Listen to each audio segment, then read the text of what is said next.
Vandag hou Morwankie die kinders buite besig.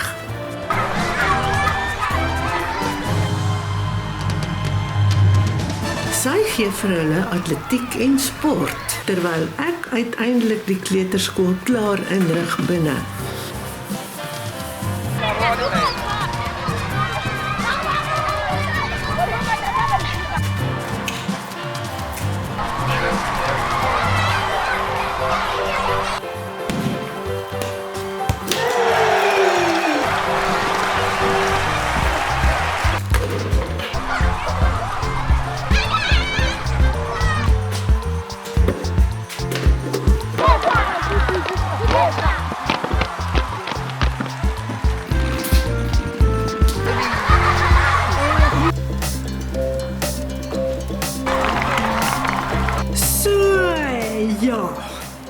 Ek het my 'n bietjie geldjies uit die sak gejaag, maar ek dink dit was die moeite werd.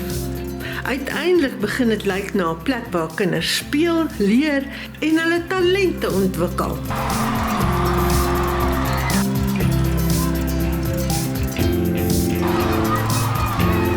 Ek dink dit is tyd om 'n musiekblyspel te begin voorberei vir hulle om op te voer.